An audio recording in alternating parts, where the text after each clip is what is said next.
Olá para todos, meu nome é Douglas Biagio Puglia e na aula de hoje nós vamos falar um pouco sobre a expansão marítima comercial europeia, principalmente no que se refere ao século XVI. Esse tema é muito importante de nós tratarmos porque, afinal de contas, a chegada dos portugueses ao Brasil aconteceu justamente dentro desse contexto. E, nesse sentido, o primeiro ponto que nós temos que analisar é justamente o contexto europeu. O que ocorria na Europa naquele período que justifica e faz com que a gente perceba e entenda o porquê que ocorreu essa expansão marítima europeia.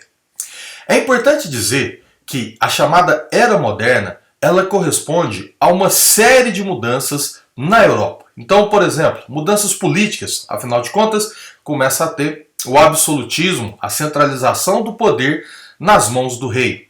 Também temos que destacar mudanças sociais e mudanças econômicas. Por exemplo, a ascensão de um novo grupo social, que é a burguesia, que está intimamente ligada à questão comercial e, claro que, quando nós estamos falando de uma expansão marítima comercial, são grupos que estão presentes. Para além disso, também nós temos que destacar a mudança cultural e mudança científica, afinal de contas, com uma nova mentalidade e novas descobertas que se foi possível desenvolver técnicas de navegação, fazendo com que os europeus saíssem da Europa, cruzassem o Atlântico, chegassem até as Índias, enfim, pudessem justamente expandir essas suas possessões. Porém, uma coisa que é muito importante para o nosso contexto é entender a chegada dos portugueses ao Brasil dentro desse escopo maior, que é a expansão marítima europeia, certo? Então, vamos tentar entender. Por que Portugal? O que havia de diferente na sociedade portuguesa, no Estado português, que justificaria o fato deles serem, de certa forma, junto com a Espanha, pioneiros nesse processo da expansão marítima comercial europeia? A primeira questão a se destacar é a formação do Estado Nacional Português. Vamos dizer que Portugal saiu na frente em relação os outros países, as outras localidades europeias nesse sentido.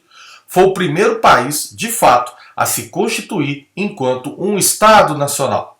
Mas o que isso significa e por que isso é importante dentro desse contexto da expansão marítima?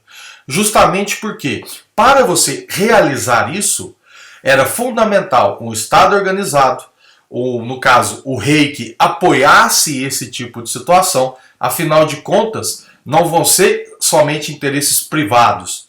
Quando, por exemplo, as caravelas partem de Portugal e chegam a uma terra desconhecida e vão iniciar o processo de posse dessa terra, é preciso um Estado nacional, é preciso um governo que justifique, atenda e supra as demandas para poder fazer isso. Dificilmente, já que nós comentamos sobre a burguesia, comerciantes, somente esse grupo teria condições. Em outras palavras, vai precisar da união desses grupos de interesses mercantis com um Estado organizado, nesse caso, até com a figura do rei.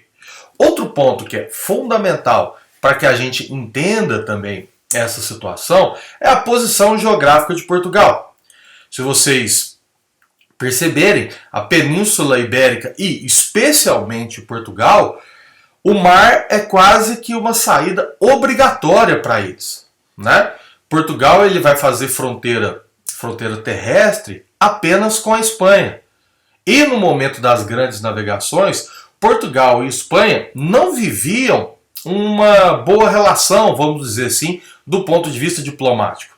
Então, um país pequeno, extensão territorial pequena, que é Portugal, e obviamente precisando de comércio, tanto para poder dar vazão a produtos deles, como para conseguir produtos que eles não conseguiam fazer, o comércio é fundamental. E se ele tem problema com o outro país, outro, né, local que faz fronteira terrestre com ele, o mar parece óbvio. Então, seja para poder estabelecer relações com outros locais da Europa mais próximos, ou mesmo, como vai acontecer a partir da expansão europeia, com outras localidades mais distantes, para Portugal, a única saída era o mar. Né? A única possibilidade era pelo mar. Então a posição geográfica de Portugal faz com que seja fundamental para a gente entender dentro desse contexto. Para além disso, é também importante destacar o quanto a burguesia portuguesa, né, o quanto os comerciantes europeus eles tinham influência naquela sociedade e até mesmo no governo. Afinal de contas, uma experiência dessa, e aí vamos lembrar que estamos acabando de sair do período medieval. Ou seja, não era simplesmente vamos pegar barcos, vamos atravessar o Oceano Atlântico. Não, existia um medo, existia uma série de inseguranças em relação a essas atividades.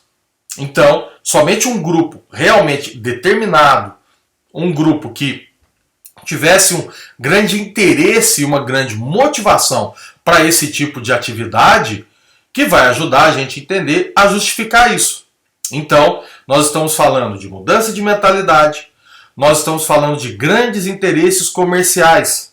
Um dos grandes motivadores dessa expansão por parte de Portugal era justamente para ter acesso às chamadas especiarias, que vinham lá do Oriente Próximo, né? Que começaram então a ficar cada vez mais difícil. E pensou-se, ora, será que se a gente chegar até lá de barco e fizermos essa relação direta, não ficaria mais fácil? Então, nesse sentido, também há um grande interesse comercial que faz com que a gente entenda por que Portugal também acabou se destacando nesse sentido. E por último, porém não menos importante, vale lembrar que também existe todo um contexto religioso que também ajuda a gente a entender o contexto tanto de grandes navegações quanto do papel de Portugal desempenhado. Nós estamos dentro da Europa no contexto da reforma protestante e também da contra-reforma religiosa. Em outras palavras, as grandes navegações, sob a ótica da Igreja Católica, se apresentou como uma grande possibilidade de conseguir novos fiéis, conseguir novos praticantes da fé católica.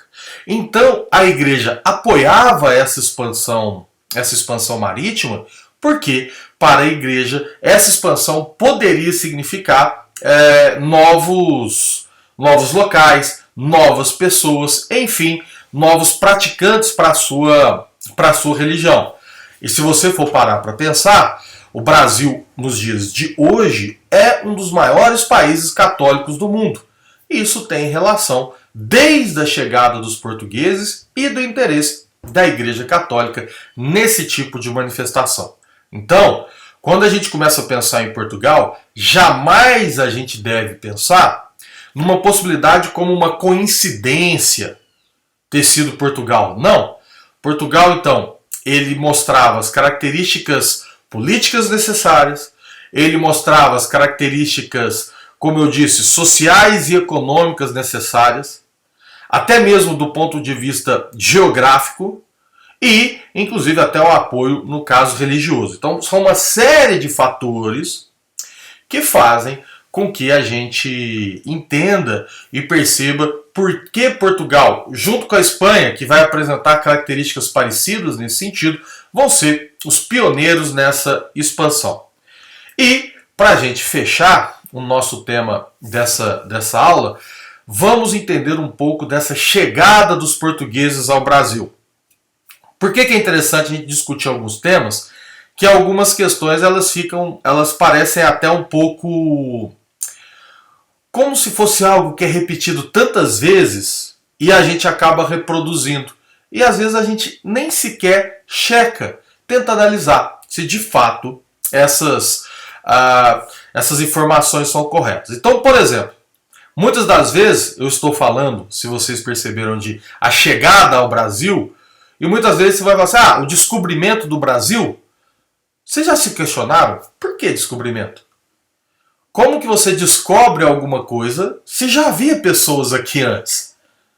Então não é bem uma descoberta. Já existiam, já tinha gente aqui, né, os nossos, que a gente pode chamar de os povos originários, ou os indígenas. Então, a primeira coisa a se questionar, a ideia de descobrimento. O termo chegada é muito mais correto quando a gente for pensar nesse contexto da chegada dos portugueses ao Brasil. A mesma coisa a ideia de acaso.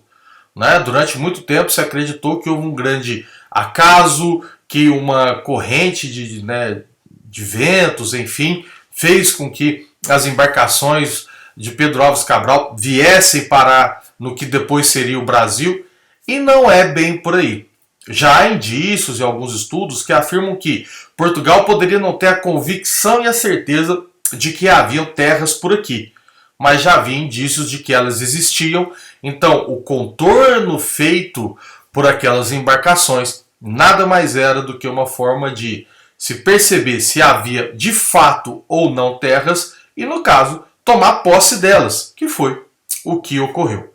E por último, a carta de Pero Vaz de Caminha, que é uma carta muito interessante, né, para a gente já entender um pouco as ideias que estavam por trás dessas grandes navegações.